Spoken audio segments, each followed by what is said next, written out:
Zen Mind, Beginner's Mind.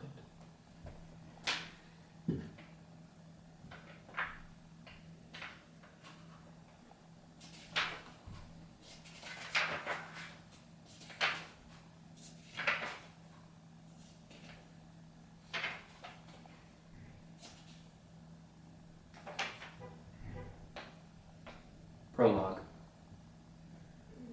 Beginner's Mind. In the beginner's mind, there are many possibilities, but in the experts, there are few. People say that practicing Zen is difficult, but there is a misunderstanding as to why. It is not difficult because it is hard to sit in the cross-legged position or to attain enlightenment. It is difficult because it is hard to keep our mind pure and our practice pure in its fundamental sense. The Zen school developed in many ways after it was established in China, but at the same time, it became more and more impure. But I do not want to talk about Chinese Zen or the history of Zen. I'm interested in helping you keep your practice from becoming impure. In Japan, we have the phrase shoshin, which means beginner's mind. The goal of practice is always to keep our beginner's mind. Suppose you recite the Prana Paramita Sutra only once. It might be a very good recitation, but what would happen to you if you recited it twice, 3 times, 4 times, or more? You might easily lose your original attitude towards it. The same thing will happen in your other Zen practices.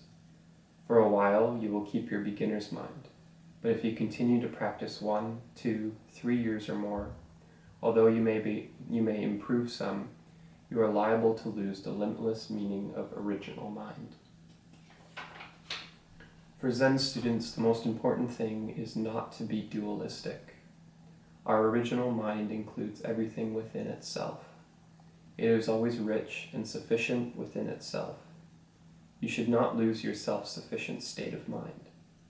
This does not mean a closed mind, but actually an empty mind and a ready mind.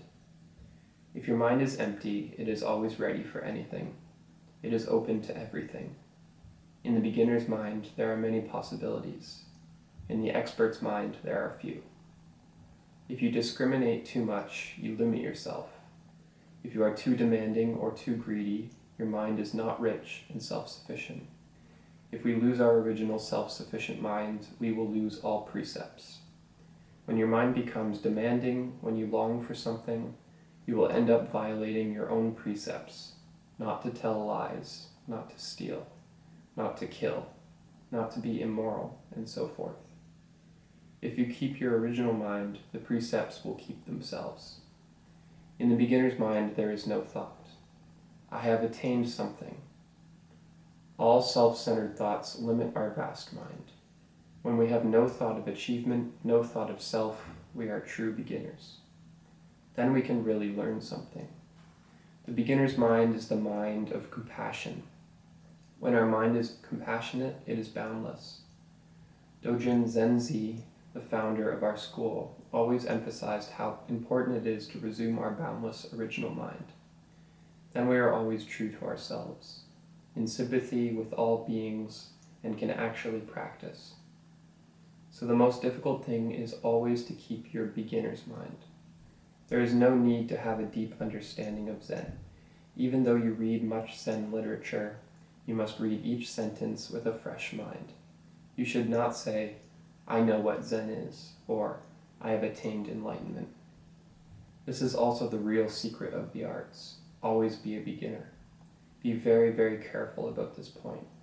If you start to practice Zazen, you will begin to appreciate your beginner's mind. It is the secret of Zen practice.